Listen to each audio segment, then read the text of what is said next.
Bye week, grind now week. Diddy bye, my Transformer fans. Hello, everybody. Glad to have you all here. Wait, why is it 0? Okay, we'll keep playing along. All right. So, as you all know from yesterday, I mentioned that I have a friend that is working on a new series that's based off Reactivate. So let me get you. Let me give you a little recap. As I mentioned from the hate or the discussion of Hasbro, we have Transformers Reactivate canceled and, well, much of a scam, all thanks to splash damage and Hasbro being an idiot. But before that happened, I was talking to my friend right here who mentioned that he was working on a series based off it, but twice as better. I myself am working for him, and I have not known much of its secrets. So today we are about to have a interview with the creator of the new series Transformers Atlas, a new CGI series. Now, before we get to the discussion, please welcome Atlux. Hello, everybody. It's really great to be here, and I appreciate any and all support that comes this way. And I thank you for having me for it. Glad to have you here, too. All right. Before we talk, let's talk about you. What got you into Transformers, and what gave you the idea to do a similar reboot to Activated, but in your way? Like, tell us. Well, as for the first one, what got me really into Transformers is pretty much the same thing that got a lot of people into Transformers. That being stuff like, the toys. It started off with the toys. I had a lot of fun with the toys. They're so much fun. It's literally a 2-in-1 deal. How could you hate it? But then as time went on, I got into the show and I got into the many different series. Some of them were really good. Some of them weren't really good.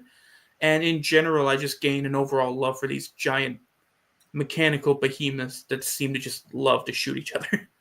But as for the whole Reactivate concept, it really intrigued me. Once I saw that eventually, like the first trailer at the Game Awards from 2022, it really did intrigue me because it was such a simple concept, and yet it was never really done before, at least on the scale that, Reactivate promised. That being, a global apocalypse ending species going in. Like, that's not the Transformers, it's a completely separate thing. Right. And to me, it intrigued me. And as time went on, I kept thinking about it more and more, much like everybody else. I kept thinking about it as I was waiting for it. And I started coming up with, like, what could the story be? What's the idea? Who are these characters? What's this? What's that? And eventually I started thinking up of my own little storyline. But I always thought in the back of my head, I always thought, yeah, but there's no way I could ever do that. Because, it's its own property. It's owned by someone else. I can't just go in and make a series. And as time went on, I thought, yeah, but what if this worked this way? What if that worked that way? What if certain characters just came together? And I started to come up with all these different ideas and different concepts that you really don't see nowadays in modern media in general, but besides TF media. And I thought, I really think this could be a good show. So I started writing up a few rough drafts. I started pitching some similar ideas of that stuff to my friends and such until I eventually sat down and just created the first script. And once I started sharing that to a few of my close friends, they really, really liked it. And I thought, maybe I could make something out of this. And yeah, and at that point I started just going in full steam ahead, just trying my best to make this a reality. And now here you are. Like, after our first discussion back on Discord, you're starting to get your crew together. You got a good set of people to be your voice actors. You have a lot of good selection of models for the characters here, which we'll show later on. I'm saying I think you're on the way of success, my friend. I'm trying my best, but I also want to stay humble because as much as I love the Transformers fan base, sometimes there are certain aspects that aren't exactly pretty. So I want to try my best to keep myself away from the uglier aspects, and I want, like, at the end of the day, I'm not trying to divide anybody or gather anybody. I'm not trying to cause drama. I'm not trying to scam anybody. I'm just trying to make a show that I genuinely think is good, and I want people to also enjoy it. You know what I mean? Like, it's a Transformers show made by fans for the fans. That's really the best way I can put it. I totally agree. Well, before we let me tell you this one thing. Like you said, not scamming or having that situation. Can you please inform the audience that you are not going to do anything similar to what the guy did to Galvatron's Revenge, which I'm not going to cause any drama or say anything negative. I heard of the recent negativity about the series, but I just want to ask, you're not going to do anything similar to what the guy does, right? Let's just say they're not going to talk about curves. Sorry, but in general, I'm not at all affiliated with that series. Not at all, not by any means. And in general, I think that the Galvatron's Revenge is honestly a really good lesson to learn. And I'm not trying to bash on it because I feel like it's been done to death, but I personally feel that there are just way too many aspects of that that just don't feel like Transformers. It feels like let me put it this way: the way I'm making my series, I want it to feel like a legitimately produced television show. Whereas with Unicron's Revenge, it really does feel like a fanfic. And I hate to say it because I really wanted to give it the benefit of the doubt. I was a huge fan of Transformers Prime. I still rewatch it to this day, no matter what. And of course, it never did get a sequel, right? But it never did get a sequel. Of That's course. because we all thought it would end there, like after when Optimus sacrificed himself. And, well, we did get a mild sequel, but it was for the kids, which we'll not discuss. But I don't know what you're talking about. I have no memory of this. I'm joking. But right. In all seriousness, like to me, it not only in the sense of some of the drama and all that stuff, and I don't want to talk about the drama because that's been done to death. But to me, from what I've seen, it rewrites a lot of just really good aspects of TFP. Like one of them, of course, being Optimus's sacrifice. Felt really good there. Like back in Predacons Rising, it felt really good. It flowed well, and it made sense. And much like many other people said, it felt like one of the times where Optimus sacrificing himself actually did really matter, and it actually left an impact. Not to mention that speech by Peter Cullen, which I just got to say, mwah, beautiful. But with him just coming back, it's like, oh, okay. I'm sure they wrote a way to make him come back, but again, it just kind of doesn't. It takes away the special nature. And again, Megatron coming back and restarting up the Decepticons. It's like, okay, well, what was the point of shutting him down in the first place? Then you know what I mean? Like, I want to look at it as how the creators wanted to look at it, and of course, the creators wanted us to look at Galvatron's Revenge as the official sequel to Prime. And I'm looking at it and I'm like, that doesn't make sense. It's not satisfying. You could have made new characters. You could have, gone in a completely different direction. Granted, I didn't see the thing. I didn't see the full thing. I'm just going off of clips and such that I've seen from reviews, YouTube videos, and all that stuff. So I get you, Charlie. I'm sorry? No, I get you. Oh, okay. But in general, it just felt like it was trying more to, like, if I may pull up another comparison, if that's okay. Well, let's make it quick because I bet the audience here would need to hear all the good stuff about this so we can. Yeah, for sure. Just a really, really quick subdivision. If anybody's ever played the Gears of War series, you'll know that at the end of every original game made by Epic Games, you'll know that at the end of each one was set up to be its own ending except the first one. So Gears of War 1, yes, it had a bit of a cliffhanger, but Gears of War 2, it could have ended on Gears of War 2. Same with Gears of War 3, but then if you look at the new ones made by the Coalition, Gears of War 4 left on a cliffhanger. Gears of War 5 left on a cliffhanger. Even Gears of War Judgment was also kind of left on a cliffhanger. What I'm saying is, I feel like they were intentionally rewriting a lot of stuff to actively make it so that they could open the door so that they can keep making films. And it's like, that's not what you should do. You should aim to make it so that in case it can't continue, it's a satisfying and straightforward ending. That's how I see it. Anyway, sorry, go on. All right. Well, I'm glad to hear all that, and I understand completely on your opinion, and I'm glad to know that your series is going to go above and beyond. So, now got to. Oh, sorry. Trying to pull up the. All right, now we're going to get started on the questions, but before we do, whoever is left, please share this live stream to as many Transformers fans as we can. We're going to need a full big audience to hear about this. And if you can, please like, comment, and subscribe for more content and more live streams on this channel. If you want to do any random ones with me, please comment down below. Now, let's get on to the interview. The story. So, As we all know from Transformers Reactivate, from the looks of whatever crap they sent us, they said that the Transformers and the humans were under attack by an invasion force called the Legion, advanced intelligent aliens from across the galaxy that came here for Earth's resources and all that other sorts. And the Transformers were allegedly died or deactivated after the last battle, which happened years ago. Years later, whoever's left of the human resistance was trying to find whatever Transformers to bring back to life, which include Bumblebee, Optimus, Starscream, Soundwave, Windblade, and all that sorts, as we were seeing that was confirmed before its cancellation. But from what I hear from ActBlux here, he has a different perspective of the story. So, tell us, what exactly is your plot? Well, I can't share everything, obviously, because number one, I'm still in early phases for certain plot points, and number two, obviously, I don't want to spoil anything, but I will give you some context. For example, in Transformer Reactivate's official lore, or Rise, or whatever the heck you want to call it, in its official lore, one of the concepts is that multiple asteroids crash land on Earth, causing, pretty much the worldwide EMP that shuts down all electronics alongside Autobots and all that, Autobots and Decepticons, blah, blah, blah. For me, it's just one. And that one is, of course, the Aegis that we all see in all that promotional art. To me, it's more impactful because, like, in one hand, it's like, okay, well, there's a bunch of different meteorites crashing on Earth, causing all this stuff. But to me, if it's like one giant thing, imagine this. Imagine you wake up one day and you just wake up to complete chaos. You go outside and you just see a ginormous monolith that's literally stabbing through the entire sky, reaching all the way up to space and beyond.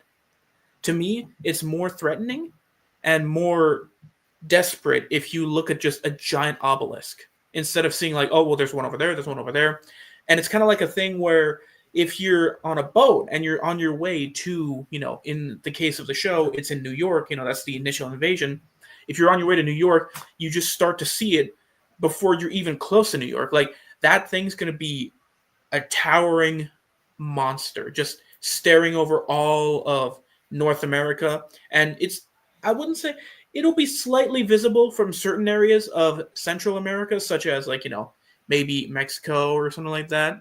But it's still like, it's a symbol of power and destruction. And it's like, if you go anywhere near that thing, you're dead. There's no point in even, there's no point in even, Jesus, I'm sorry, I'm stuttering a lot. There's no point in going near it because it's just going to end badly for you. That's what I'm saying. So that's one way that it's different. Okay, well, you may as well at least tell us whatever things you told me from the script you've shown. At least tell like the full detail of what was happening in the beginning of the story. Like, what is it setting off to? Like, excellent. That's a really good point, honestly. Okay, so before we start, I need to say one thing regarding the story. Take this very similarly to something like it's a pre-established story, so similar to that of Insomniac Spider-Man. We don't start off with the Autobots and Decepticons just crash landing on Earth and then just starting beef. We start off the show 10 years into that story. So at this point, the whole war on Earth is already a thing. There's already, like, we've already made the connection between humans and Autobots. Bumblebee found his buddy Sam. Bumblebee found his buddy Sam, with Sparkplug, Carly, all that good stuff, which again are characters from G1 alongside Chip. I also forgot to mention, the Autobots and humans have created a military force that both band together against the Decepticons, pushing back that threat. And at this point, the war is very close to being over. And in the beginning, the whole idea for the first episode is a concept of, complete contrast. So in the very beginning of the first episode, Optimus actively wants to do one thing, and one thing above all else, and that is for peace. At the end of the day, the war has been going on for about 10 years. It's not the worst war in the world, but at the same time, any war that goes on for 10 years is 10 years too long. So Optimus tries to band all the world representatives and all that stuff together, and they want to discuss the concept of world peace. He wants to discuss the concept of all nations putting aside their differences, all coming together, joining one another, not only so that they can stop the Decepticons, but just in general because Optimus sees what happened on Cybertron, the war, everything. And he looks at Earth and he sees how beautiful, how lush, how just gorgeous Earth is, and he doesn't want that to happen again. Optimus is a very caring character. And that care extends over to humanity as well. And he sees them and he looks at everything that's going on, with the political systems, with riggings and all that stuff, with social interaction and just in general how things go. He can see a very clear and obvious connection between the early days of Cybertron and the early days of, these days of humanity. And he actively wants to stop that. So he brings all the world reps together to stop it once and for all. And he, in that point, we also learned that Cybertron is also not dead anymore. Like, again, 10 years into the story, another thing that people need... Oh, sorry. Okay, let me reiterate. Regarding the concept of Cybertron being dead, it's going to be very similar to War for Cybertron, whereas Optimus got the Matrix, which is like pretty much the life force. And I say life force because I don't mean Energon. I mean, it's the life force of Primus. Basically, the way I want to put it is that Primus, just like the Transformers and just like humans in a certain way, they're all living creatures. So, if a kid scrapes his knee or cuts himself accidentally, it'll heal. It'll take some time, but it'll heal. And it's the same concept with Primus. Now, no, buildings aren't just going to come out of the ground or anything like that, but the planet itself, in order to be habitable for life and all that good stuff, it needs time to heal. Energon needs to start flowing, and it'll take a while. In this case, like billions of years, but it'll happen. And that's a good contrast, or not good contrast, but that's a good way of plugging it in, because when the Autobots and Decepticons crash land on Earth, they're going to be stuck there for a couple billion years until they wake up. Similar to the G1 cartoon, they crash land during the prehistoric times, and then they pretty much just stay knocked out until about 1984. Although in my show, it's going to be more so like the 2010s or something, because again, we're trying to keep it at least somewhat relative to modern times. But regardless, during all that time, Primus will start to heal up naturally. However, there will be some Cybertronians that around that time, when the Autobots start to wake up again, they're going to start heading back towards Cybertron, because they've been waiting out the storm. They've been waiting for, Decepticons to leave, for just in general the planet just to heal itself and naturally. But they'll come back and they'll start fixing things. They'll start healing things. They'll start putting things together. They'll start looking for other colony ships, be it both Autobot and Decepticons, just being like, look, we're tired of the war. We literally caused our entire world to be destroyed. We don't want that anymore. So we go to you and we tell you we just want to live. And so, of course, some Decepticons are going to be like, yeah, I'm tired of this, let's go. Some aren't going to be cool with that. They'll be taken into prison or, being held responsible for a bunch of that stuff. But regardless, the point is, at this point in the story, Cybertron is on an upward, it's on an upward hill of being healed. And the person who pretty much led all of that would be Elita 1. That would be her biggest, one of her biggest contributions, is that she would be like a historical figure as the person who returned to Cybertron and started the cleanup, But, of course, at that time, the Autobots said no, because, again, they didn't have long-range capabilities because of the wormhole, all that good stuff, Kind of like in G1, how they had no contact with Cybertron for the first season and the first few episodes and all that stuff. It's basically the same concept. But again, 10 years down the line, they're a little more advanced. They're able to talk to people on Cybertron using technology, of course. They have space bridges. They have just regular ground bridges. It is a lot better for the Autobots by the time the first episode starts. Anyway, so that's two important plot points. One being that Optimus, above all else, wants world peace. Another being that Cybertron at this point is pretty much healed. Now, the reason why I say life force is because in the Matrix, it has, like, Primus's soul. You know what I mean? The collective wisdom of the Primes, Primus's soul itself. Exactly. But, yeah, exactly. So, without the Matrix, Cybertron is just a planet. That's how I want to put it. Without the Matrix, Cybertron is just a planet, and that's it. And, I just bring that up just to help clear out the air, because when I say life force, I don't mean energon. I mean like literal essence, literal soul, literal existence. Anyway, so that's the beginning of the episode, and later on, it kind of has a small discussion regarding the deeper concept of war in general, specifically like, you know, let's compare it to humanity. With humans, sometimes when we have a big war, sometimes it's not very simple for veterans and other soldiers and all that stuff just to come out of it. You know what I mean? It's still going to be haunting them. We have forms of that like PTSD and just really bad hallucinations and all that stuff. Now, imagine that times literally like eons, because of course that's how long they've been fighting. Some Autobots have literally started the war since. Atlas? Huh?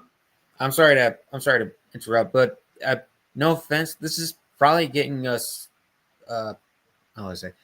I think this is off track. We were talking about what's happening in the episode, but we now get the idea because I didn't want you to spoil that part. But we were going to discuss about the opening of the thing and the attack you showed. Oh, right, fair. My bad. Sorry about that. You're good. So should I keep talking about like that stuff or?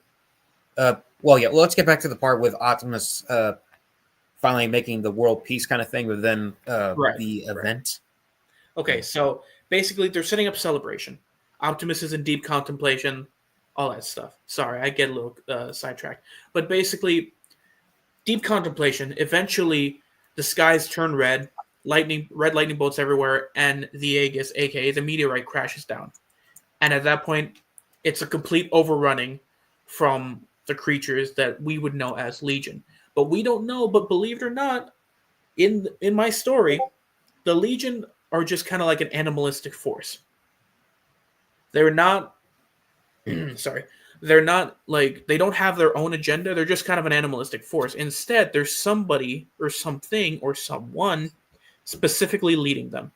Oh my god, wait. Okay, I'm thinking of this. Like, you ever seen the series Avengers Earth's Mightiest Heroes, like in the early 2000s?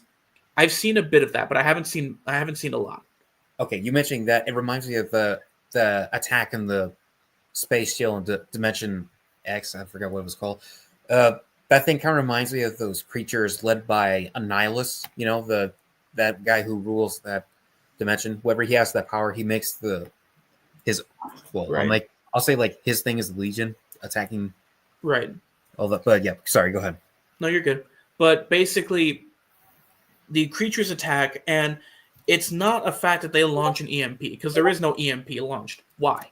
Because one thing that the Legions are going to carry over is the fact that they are also like collecting for resources. And so is the Aegis. Like, that's the biggest thing. The Aegis itself is a giant harvester of energy. So to activate an EMP would be to shut off all that energy. And it's like, well, why would we do that? You know what I mean? It's valuable information. Anyway, the Autobots unfortunately get knocked out, and pretty much like literally knocked out, like blunt force trauma. Mm-hmm. And at this point, that's when the horror really starts kicking in. 6 months go by, and humanity goes from about the 8.5 billion or 9 billion that we know to 700,000. Okay, wow, I did not know that part. Humanity is in dire stakes right now. And at this point, Spike, who is, of course, one of the main leading human characters from the original G1 show, has to pretty much lead the EDF, which is the Earth Defense Force, alongside with a very minimal amount of Autobots. Specifically, helping him out would be Bumblebee, Ironhide, Ratchet, Wheeljack, and Ultra Magnus. And they plan a sort of an attack on the Aegis, specifically just to try to get some recon, try to understand a little more, try to get close to it. They launch out a 5-car squad, alongside Bumblebee, Ratchet, and Ironhide. And 1 car comes back. Once again, without the Autobots, or just in general, without proper firepower, the Legion are extremely volatile and extremely dangerous. Even for an Autobot alone, their overwhelming numbers it's just really bad. That's what I'm trying to get at. The situation is really bad. The only reason why humanity isn't completely wiped out is because Alita 1 also ordered a special unit on Cybertron to send soldiers in? No. But instead, to create safe spaces for humanity. So just as humanity opened its doors to the Autobots and all that stuff, which pretty much saved them from extinction, if you think about it.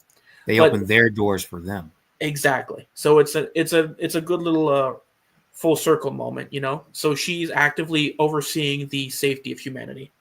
And that's a great way just to start it off. That's how I want to start this off.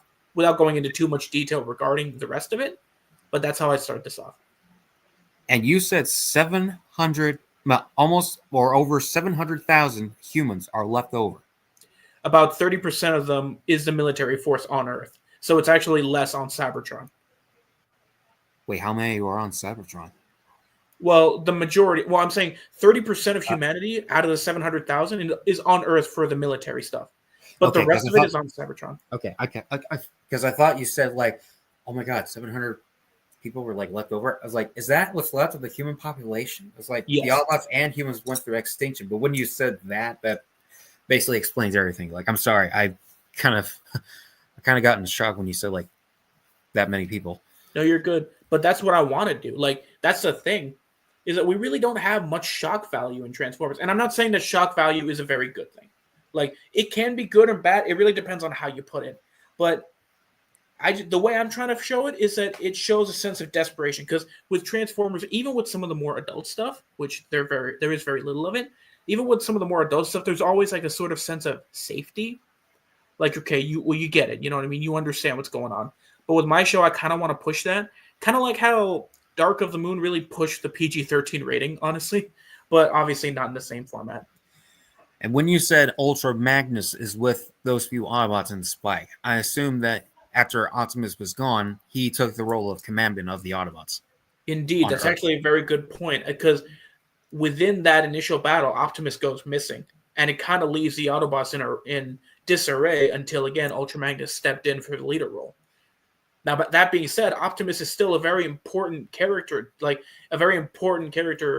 to find. Why? Because, again, he has a Matrix, which, again, is the literal soul of Primus. And that's like a very, very, very, very, very important thing. So, without the Matrix, obviously, like, Primus, again, is just a planet. It's like, well, why would they need the Matrix then? Well, that's something I can't answer.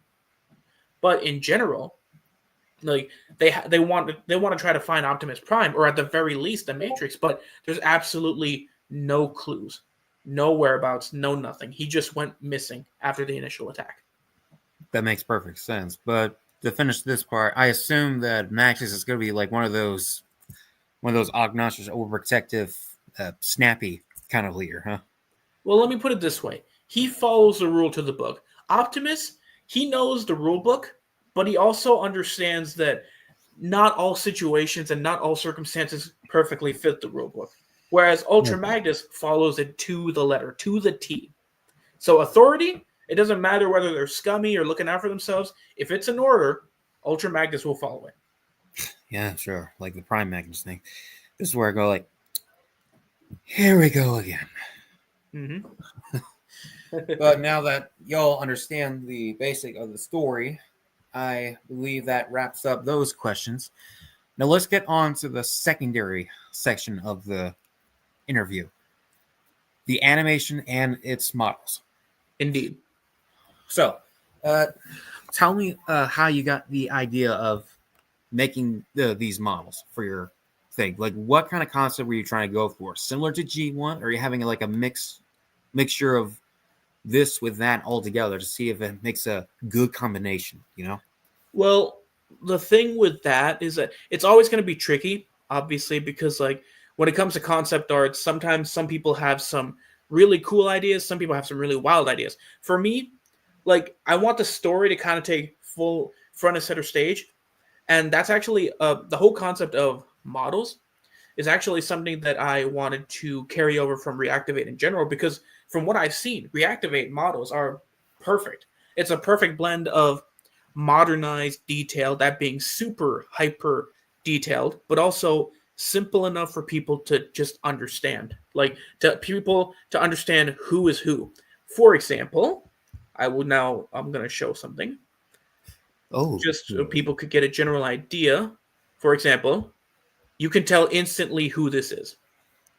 hear There's that, no need. folks? You're gonna see something cool. There you go. Can you see it? Oh, I can see it. Can anyone else see it? We're Comment down below. hoping everybody can see it. But you know exactly who this is, and not even from the name, but in general, the shapes, the overall look, the overall silhouette. It's something I want to go for a lot. Let me stop sharing my screen for a moment. We have a few different views of that character, so let me show you a different view. One second. Sorry about that. Okay. Oh my god. Oh yeah. There are a couple of comments popping up. Like yes, peak. No, shock. There we go. And there's a lot more to Shockwave than meets the eye.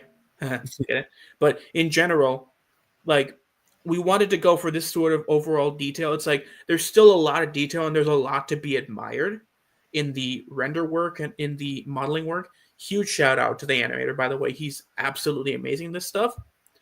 But we want to actively make it so that it's both recognizable for G1 fans, because I'm a fan of G1, you know what I mean? I love G1. G1 is literally, here's another one.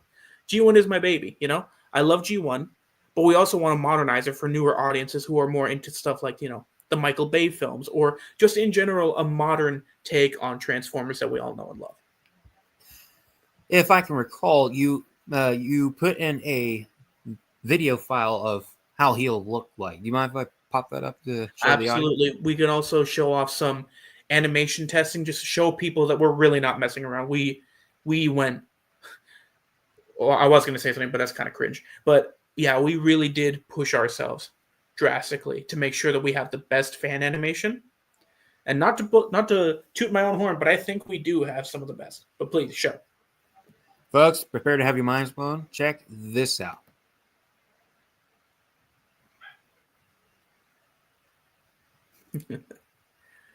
It's so satisfying to look at. It's so, like, we really went into meticulous detail regarding how characters move, how camera moves. We want this to be perfect in every angle that we can. So we actively... Kind of like how Cybertron Falls did it, or like any other CGI animation done with their work. Exactly. We just want this to be good. Like, at the end of the day, you're going to be watching a show. Like, you want the show to be good, because here's a great way of putting it, okay? If I, the director / creator / whatever, don't want to watch the show, then why should I expect anybody else to want to watch the show? Right. I see where you're going with. Do you have any more besides the ones we got here? Like, while I show them these other two, do you have any others that you like to show there? I do have some images I'd love to show if you're okay. So please go ahead. So we also have I just want to show off some more both fully rendered character art alongside some concept art, or not concept art, but I would say like, you know, just in general, like pre-rendered stuff. So here's one that I'll show right now. This is Ironhide. This is our take of Ironhide. Again, we want to really just balance that sort of G1 look alongside a super detailed, super animated, just, you know, you look at him and you're like, that's an amazing model. I wouldn't say it's much like G1, but I feel like this is more like a proper intake for a different reality. Like, I could really see the Ironhide concept, but you make it look like 10 times more better. I really love it. I appreciate the concept, but of course, Ironhide is only as good as his firepower. So let me get that image really quick. 1 second. There we go. He's only as good as his firepower. And we actually have a little Easter egg there for anyone who remembers it. Of course, he's holding the iconic MG28 scrap machine. You know, formerly known as a scrap maker, of course. Oh, yeah. I definitely remember that. But what's with the... Is that a saw? Is that supposed to be like half the scrap maker and probably like a gear shredder kind of thing? Well, that's the magazine. Again, like, we wanted to really just push the design work. So it's kind of like a drum mag from the top. We really want to make our work look both exaggerated, but also exaggerated in a way that just, you know, like, we look at it, right? It's like we could have just given him a basic gun, but we want him to look cool, because this isn't just anybody. This is the heavy weapons expert. This is Ironhide. He's supposed to be badass, and we want to reflect that. Is there any chance, like, if Ironhide's going to be in the base, he's going to have, like, a full cache or a full room of certain weapons that they'll have? Like, you'll have all those other Cybertronian weapons, the assault Absolutely. rifles, I'm trying Sorry, to go remember on. some names. Like, name a few. Well, let me put it this way. Yes, obviously, there's going to be a lot more. Like, if you see any weapons today in this interview, it doesn't mean that it's going to be the one and final weapon. So, for example, for people who are fans of, let's say the Bayverse, we definitely have some concepts that were specific to only certain characters that we definitely want to carry over. You know, it's just that we're showing off just different aspects. You know what I mean? Oh, please tell me you're going to give Ironhide the heavy iron kind of thing. I kind of like those guns from the Dark of the Moon video game. Well, we're definitely planning it, and on top of Ugh. that, we also plan to eventually, once we work on it. But we definitely plan to also have Sideswipe have his rollerblade legs, but not as his primary legs. You know what I mean? Like we want them to be transformable. Yeah, actually, that's a good idea. Like, The best here, way I let me want say this concept. Like, have his leg, like, be the part of his, like, upper part of his lower thigh, but it can, like pop off and then transform under him like a roller skate kind of thing, but like how you describe how Sideswipe's wheel thing looks like in the right, Dark of the Moon movie. exactly. Cool. Speaking of Ironhide, I have your clip here for the reveal. If you want to show the audience, Absolutely. Bugs invading our home.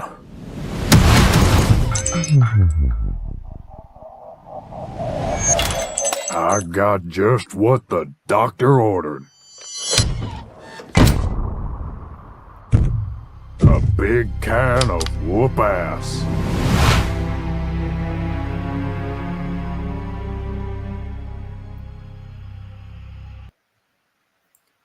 pretty So cool, huh, folks? absolutely.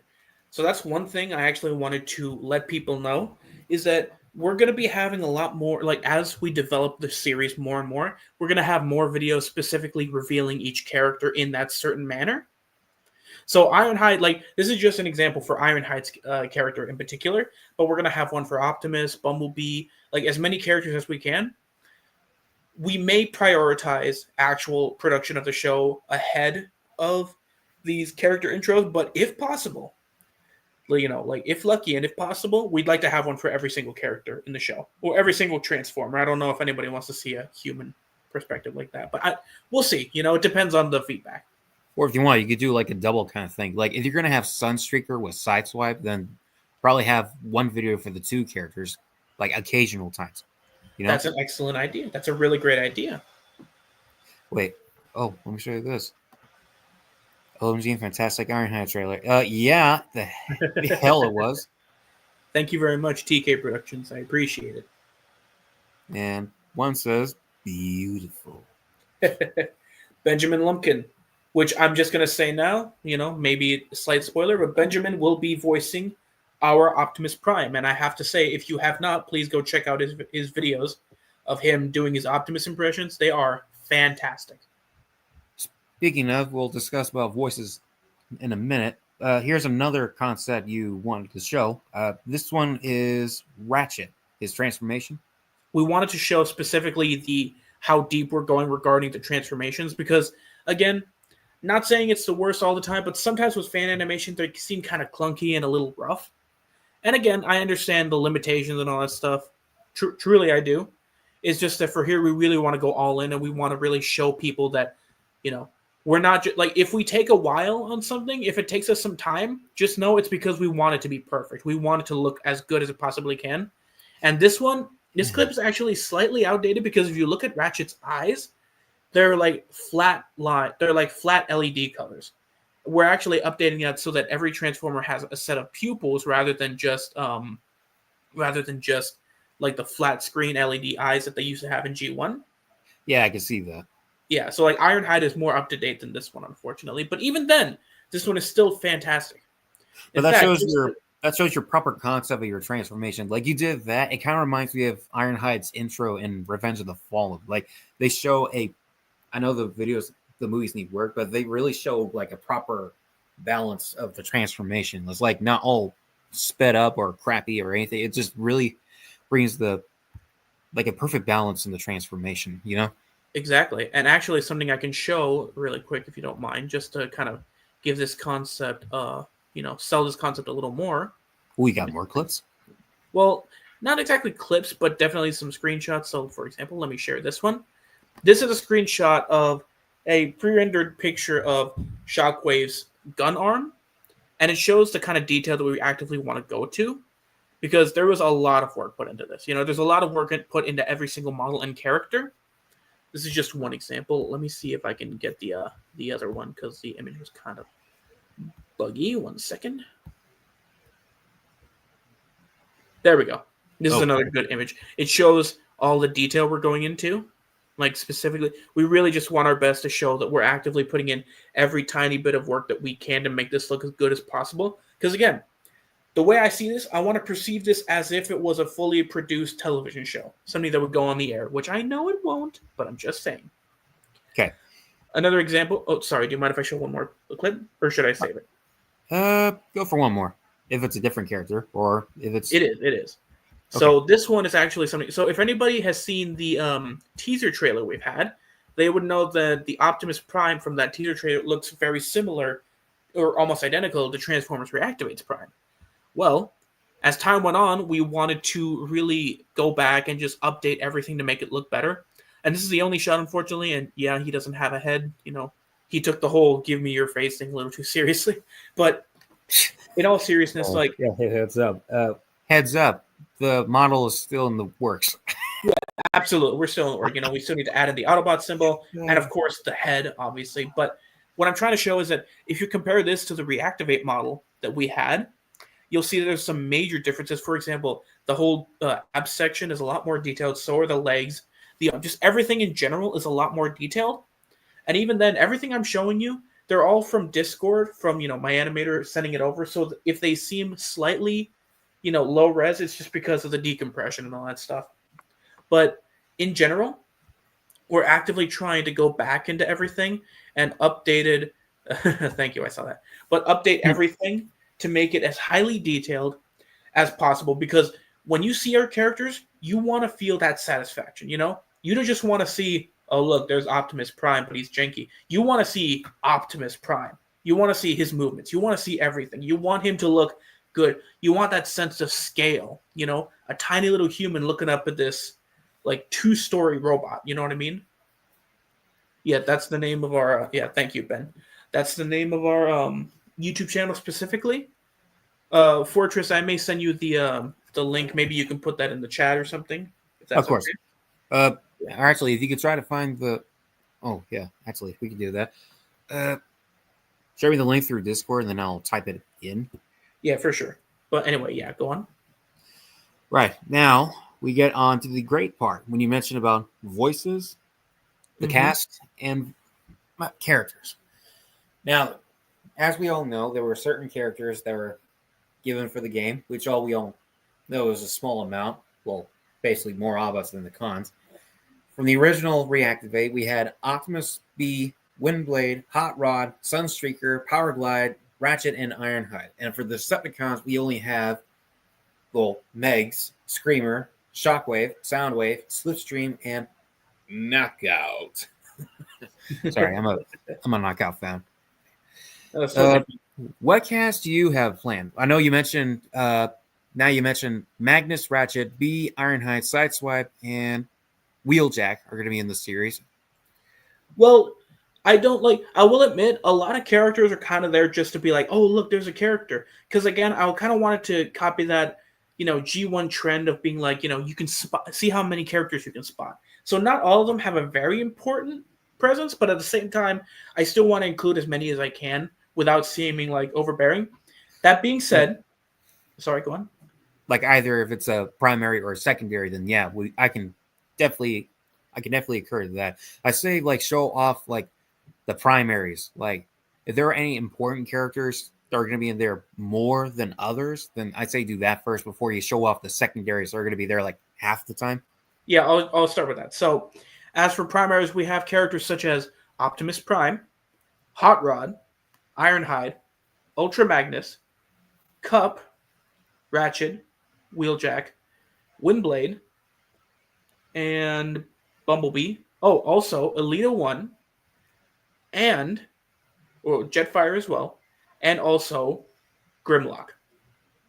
Grimlock will not be shown in Grimlock will not be shown very right away, but I'll get into that a little later. As for more secondary characters, we have characters such as Sideswipe, Sunstreaker, Hound, Jetfire. I already said Jetfire. Sorry.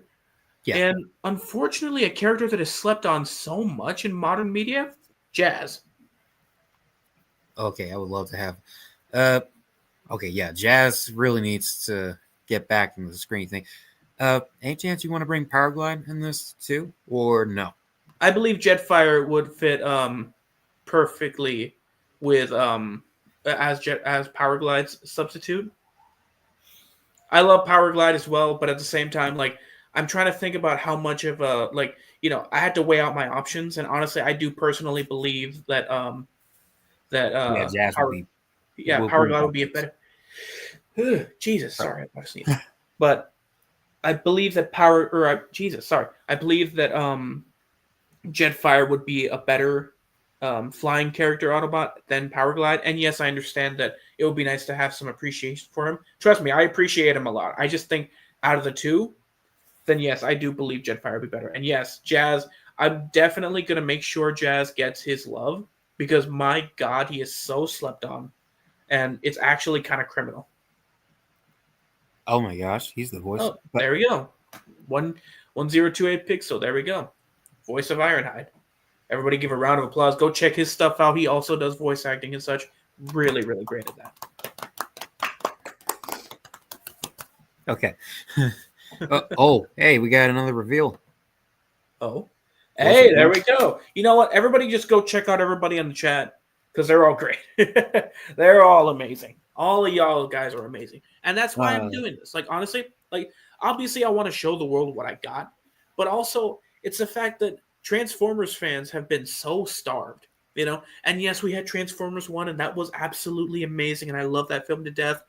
But with the fact that, maybe it didn't do too well in the box office, maybe we might not get a sequel. What I'm saying is Transformers fans are starved. They want something good. They want something to really pack a punch.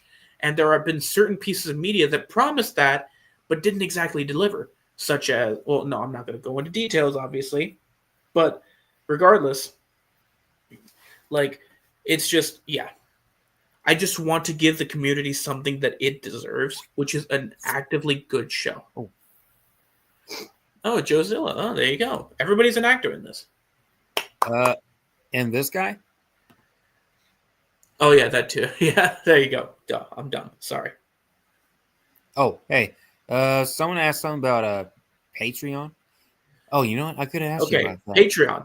All right, so we did initially want to start some sort of Patreon or some sort of slight community funding, and trust me, I would personally like that. But after certain films that came out and also had that concept, I personally don't want to steal anything or rob anything from anybody. So me personally, I want to wait until the first episode is released, at the very least, before we start pushing that stuff down your throat. Because it's really annoying, for people already asking for handouts without even having a proper, presentation or anything like that. Yeah, man. I wonder what that movie was all about. Yeah, it's really weird. It's very strange. But as for any sort of community stuff, at the very least, the first trailer, I want you guys to show that your stuff, your funds and all that stuff, isn't just going to be put towards whatever the hell. I want to show the community that they can trust me, because I don't want to screw over the community. I just want to produce out a very, very, very good show. That's all. Well, while we're on the topic of voices, should we show the audience what you have me cast in for this? Absolutely. Please go ahead. Fair note, folks. This guy was very impressed with some of the voices I've done, especially from the YouTube shorts I made. Perhaps my director here would like to announce what voices I can do. Absolutely. So he will do What? 2 primary voices specifically. Or actually, you can do a few. My bad. Hold on. Let me double check. All right. So Fort Max will be voicing Jetfire from the Autobot side. Wait, which version? Wasn't it War for Cybertron? Yeah, I think it was War for Cybertron.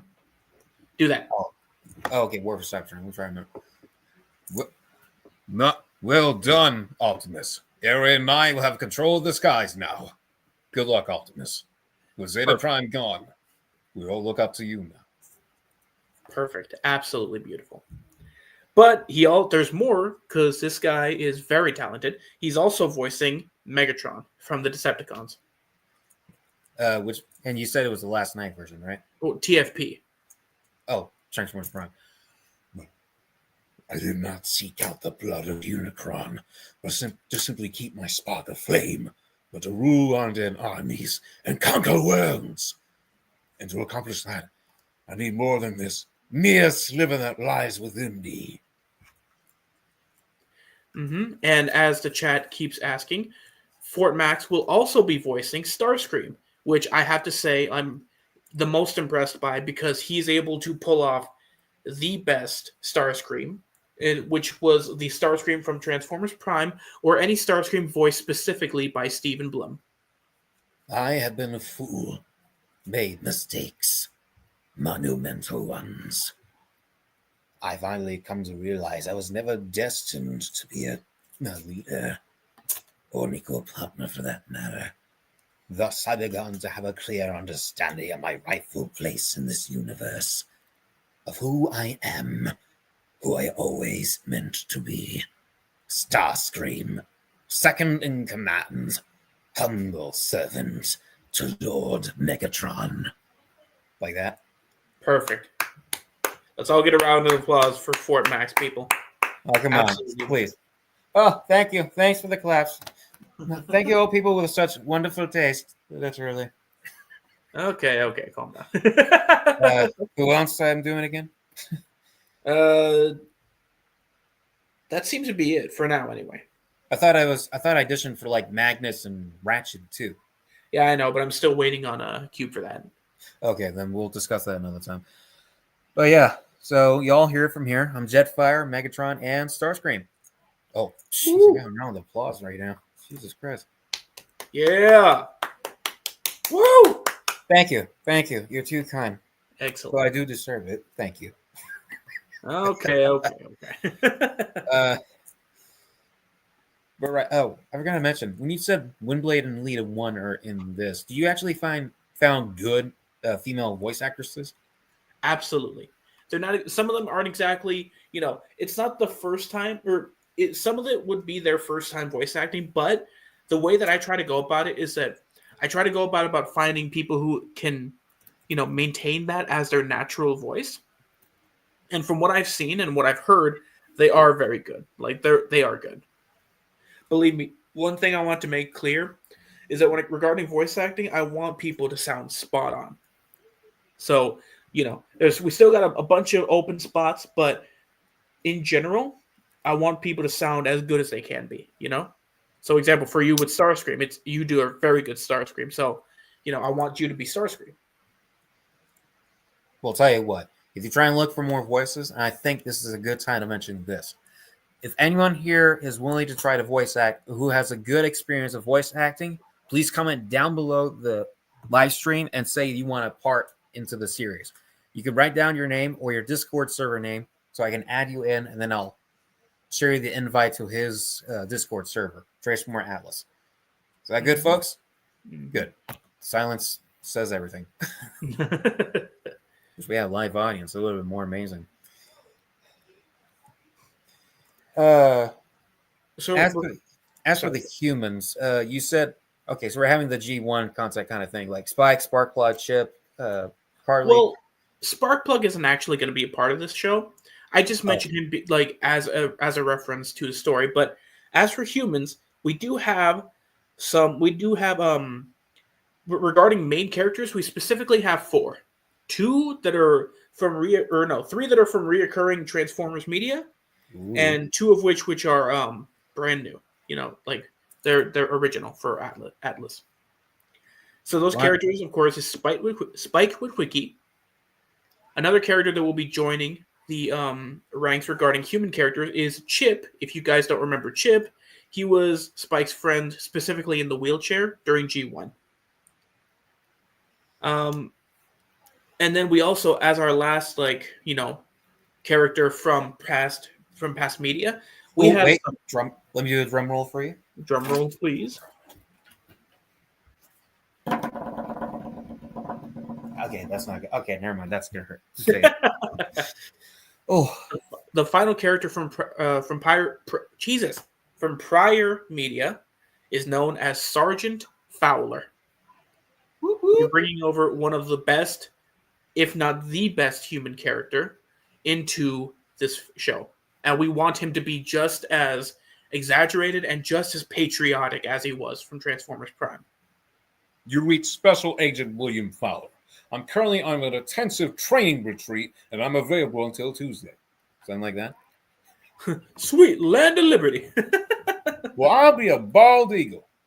I love it so much. That's my favorite human character ever. I love that guy. Anyway, as for newer characters, we have two new characters. One known as Isaac, who's kind of like in charge of assisting with what I call the scrap crew. Specifically, it's a set of humans that go out and collect up, whatever they can to survive on Earth, specifically for the military, of course. Mm-hmm. And another character who is original is Chloe. And she's also part of the scrap crew. She's actually Isaac's best friend. But Chloe is full of life and energy and just, in general, wants to prove herself. You want to tell him who her father is? No, I think we'll leave that. We'll leave that for now. To be continued. But trust me, Chloe is awesome. Oh, and you won't believe what they found, which I'm not going to tell. Gonna keep it on the hush hush. It's just so good. I'm with its own, but it's just gonna ruin the plot. Yeah, again, we don't want to spoil everything. You don't know how much I just want to start talking about all kinds of story details, but I can't. I would love to hear what you got, TK Productions. I sent Fortress Max the YouTube channel link. He'll be able to have the channel in the description below, and within the About page or within the description of the trailer, there'll be the link to the Discord. You'll be able to come in and audition there. I'd love to have you join. Yeah, let me hook that up first. Sign in. Okay, wait for loading. So unprofessional. No, I'm joking. Okay, the YouTube channel link is about to appear in the chat now. Okay, now. There we go. Excellent. Woo! Yeah. Wait, 11 people. It was you. Oh, now it's 12. All right, come on. Share this to as many people as you can. Spread the word. Share the live stream, people. We need to build this up. Take this series up to new heights. And like I said, as for those who wants to audition, please comment down below and tell me your Discord name, and then I'll add you in. Absolutely. I'll keep that on for a moment. What other questions do I have? So, yeah, we got the Autobot part. I'm guessing you want to keep the Decepticons a bit more of a secret because we don't know what happened on their side. I don't mind talking about the Decepticons. There is, let me put it this way. Within the amount of characters, there are Autobots, Decepticons, and then there's humans, but then there's other. I can't go into detail about that. And if you do join the server, I kind of ask that you don't go into detail about that either because it's available for everybody to see. But there is other, and there's more characters beyond that. But I can talk about Decepticons, if you don't mind. All right. Well, just say it in the way you want to, not just but just give us the certain details, not everything, so it'll spoil the whole convention. Well, I may spoil a little bit. So, of course, we have Megatron and Starscream. We have Shockwave, as you all saw. Soundwave is going to be a part of it. We also have some that have not received love in a very, very, very long time, but I'm going to keep those guys, under wraps. And we have a character. Well, I say a character, but actually it's characters, which can cause quite a bit of, let's say, destruction. Or any other synonym words for that kind of word. Just saying, Ooh, Just you hear throwing that, folks? Certain characters with destruction? destructive capabilities. Let's put it that way. Destructive capability, okay. Oh, shit. Someone already guessed it. I knew he was going to say it. Thanks, Tom. Thanks, Andrew. Wow. How dare you? Wow. Someone said it was probably Blitzwing, but sorry, folks. It looks like Andrew figured it out. Thanks a lot, buddy. Wow. Wow. How dare you? Yes, Devastator is going to be within this show. Yep.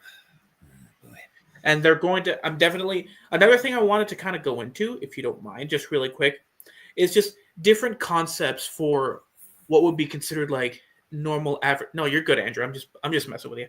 But you will be sorry. We're going to discuss that later. Starscream. But one thing I wanted to really go into, like not into super great detail, but just into a bit, is how things are kind of perceived in the Transformers world. For example, I think the biggest one that honestly I really enjoy is specifically with their weaponry. In previous Transformers media, it's always been confusing because sometimes, you look at G1 Optimus Prime, and it's like, he's got a gun. Like, he holds the gun, he's got a trigger, he's got a magazine, he has a gun. But then you look at something like, I don't know, Rise of the Beast or Transformers Prime, and the gun is actively built into their hand. To me, I wanted to put it as a sort of generational upgrade. That being like halfway into the war on Cybertron, eventually there's going to be, there's going to be a certain point in time where there's going to be a generational upgrade available for everybody. That being, if you want yourself to have a gun arm, you can have that worked on. But if you want to have the gun, that's fine. It's just that if you get the gun arm, that's like new school. And if you just decide to keep the blaster in your hand, that's considered old school. So it's kind of like a way that Autobots kind of look at each other, tease a little bit, or it's also how they show their age. If a character has a gun in their hand, it means, oh, okay, that guy's older, or at the very least, they prefer the old way. But if they have a gun in their actual body somehow, then again, new way, new age, old age kind of thing. Rightio. Anything else about the Decepticon side? Or I bet you Megatron is missing as well. Yes. Well, both factions. Well, we don't really know much about the Decepticons right now. Because, we know what's going on with the Autobots, but the Decepticons are a bit of a mystery. Let's just say some rebellion was attempted, and then said rebellion happened, and then regarding their stance against the Legion, let's just say improper leadership happened, and yeah.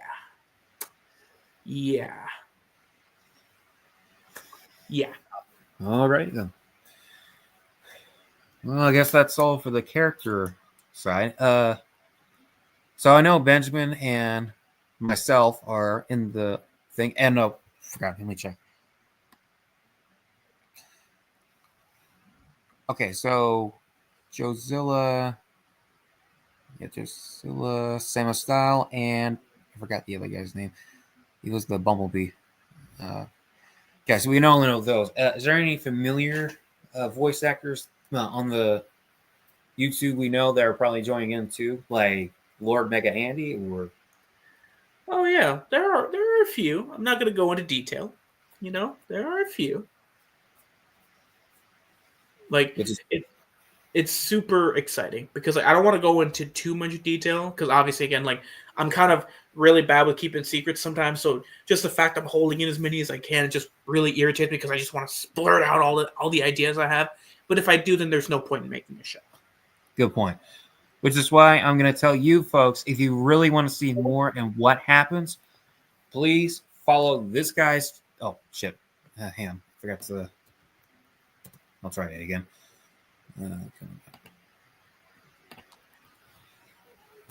Okay. write down or type in this link right now and follow this guy's channel down below. Please We do. also have, sorry, go on. Go ahead. We also have a Twitter and Instagram, and also obviously a Discord. So if you guys want to follow, or X, sorry, not Twitter, but regardless, if you guys want to follow those other accounts, again, those will be within the YouTube channel about page, alongside stuff like the YouTube description, the YouTube video description for the first teaser. So yeah, All right. I didn't know you guys had a Twitter. we do. It hasn't been active in a while, just because a lot of people have been busy, but we do. And you guys are gonna. Okay. This is the same one that has that teaser. Mm-hmm. Yeah. So you're gonna make sure you're gonna post more in it sometime soon. Yeah, I do plan. In fact, I plan on putting the description or the link for this specific interview there, just so that so it can be spread out. Right. Mm-hmm. And I'll try to make a post about your channel and your recent series, and another one about the live stream, so people will get to know about it. I don't know if I have any more questions, because I think I'm all handled. Before we wrap this up, why don't we ask the? Actually, no, we can't spoil it even more. I guess this cancels out the Well, we can ask if you're asking about the comments, like we can ask the comment section. I could just say what I can or cannot share. Okay, folks, now it's your turn. Before we wrap this up, let's ask for last-minute questions. Please pop in as many as you can, which we'll ask a few. Last-minute questions, people. Okay, let's see. That means I gotta remove this. Okay, before you ask any questions, please make sure you follow this my friend's YouTube channel and keep updated, and make sure you hit the bell. Okay. When you sit. Oh, okay. Here's a good question, just to see if you have the time thing. When would you say the first episode would be released? By Jozilla 101. We we don't have a release date, just because we really want to take our time. We don't want anything to be rushed. We don't want anything, because trust me being not only a Transformers fan but also a gamer, having things rushed last second is always going to lead you to failure. So to that question, I would say we don't know yet, because we actively don't want to make a promise and then all of a sudden, fail upon it, and then actively fail on keeping you informed about that highly requested thing. Sorry. But, I would just say for now that we don't have a confirmed release date, but we will be sharing more updates as time goes by. We definitely don't want to keep you guys in the dark on this. All right. There's your answer, Jozilla. Hope that helps. And I'll answer this one for Andrew. Yes, he has mentioned that Wheeljack is going to be part of the show. Sorry if you heard it, but he will be part of Ultra Magnus's team, as you may have missed it. Next question from Samo Style. What's your favorite color? Okay, what does that have to do with the series? It's very important, all right? Very, very, very critical, all right? Red. No, I'm joking. My favorite color is green. What, like Roadbuster green or Bulkhead green? I don't know. Just green, man. Like light green. I don't know. Like Ben 10 green. I don't know. Okay, here's Shrek green, as in a Shrek voice. Does anyone else have any more questions? Oh, me. Pick me, Shrek. Pick Anyone me. at all? Pick me. Me, Shrek. Okay, fine.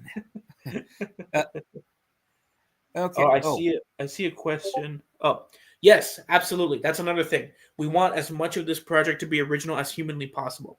So we may reference previous music pieces, like, music pieces that are really good, like, for example, Arrival on Earth, maybe. But for the most part, we do want to have our own original music. We want to have our own original soundtrack.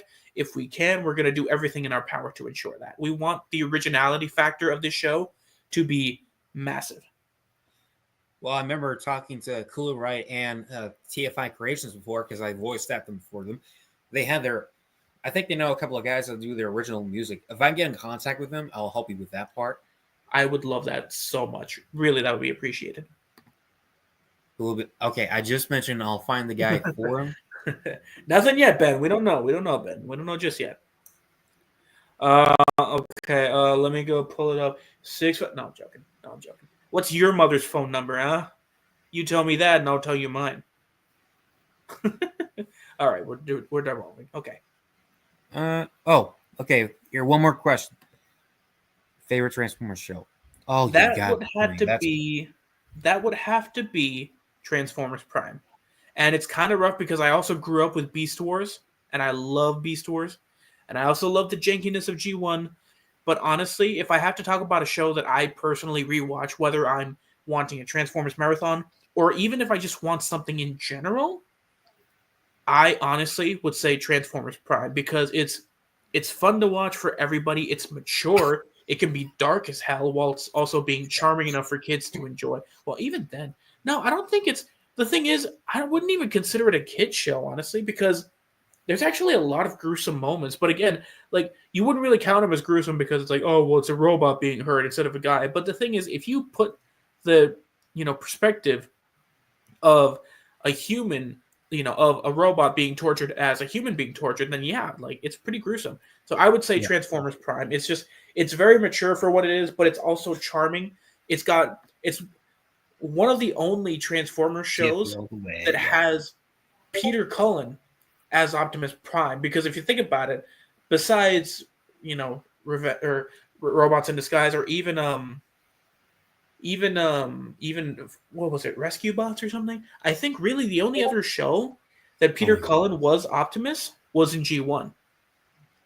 Like he is not Optimus very often in TV shows, and to me, the fact that he was there for TFP just really elevated that performance of Optimus in general. Yeah, I didn't think he got back to being Optimus until like Transformers Prime, like you said. He was been into the movies more before he got back to the TV shows. Yeah, of course. Would have been nice if he was in like, I don't know. I hate to say it, but I have 5 favorites. Oh, I can't geez. just have one. I love G1, Beast Wars, Transformers Cybertron, Prime, and Cyberverse. All right, I may say something that'll end my career, but I liked Beast Machines.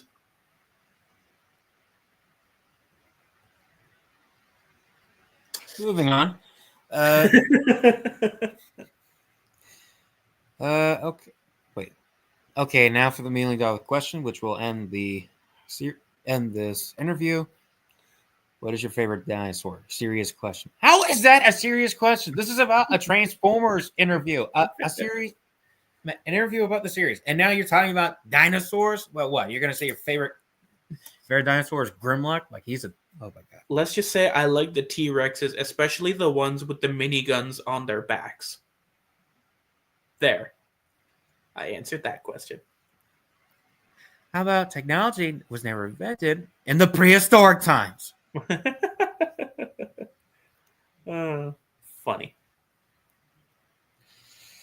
Okay, well, that kind of wraps up everything. We now know the information about the main plot, the animations, the characters, and the voice actors. I think this kind of wraps it up. Should we show one more reveal of the concept clips to the audience? Yeah. Well, I mean, we already showed this, didn't we? It's for a memorable moment. Yeah. I mean, you could play the Ironhide one. That one is really good. Yeah, I'm getting to that. Don't worry. I'm going through all of them. Okay. Yeah, we really like. That's another thing. Shockwave is very important. Like, you'll see. It's not exactly something that's shown right in your face, but Shockwave is smart as hell, which obviously makes sense. But he's not just smart in the logical sense. He's smart in multiple different ways. We've only had emotions. Bugs invading our home.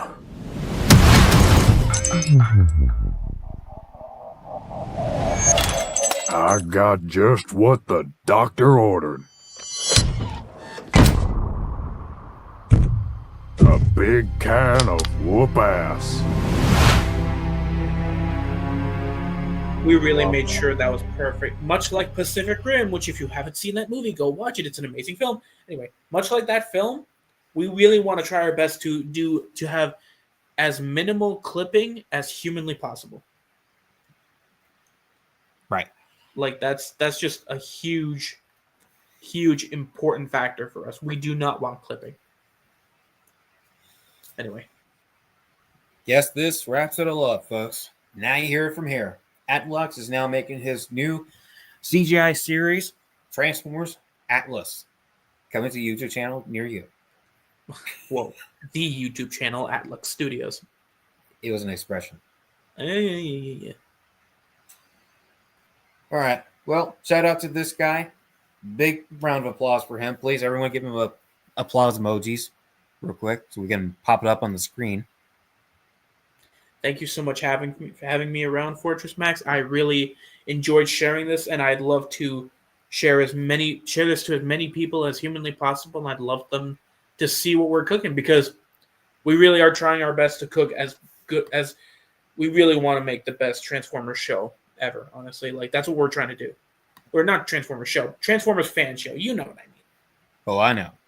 Yeah.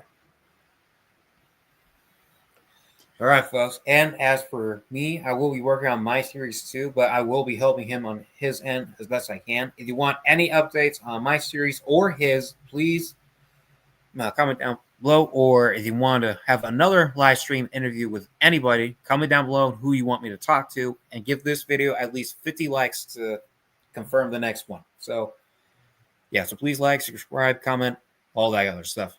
Until then, I say peace out. Till all are one. Till all are one. Till all are one.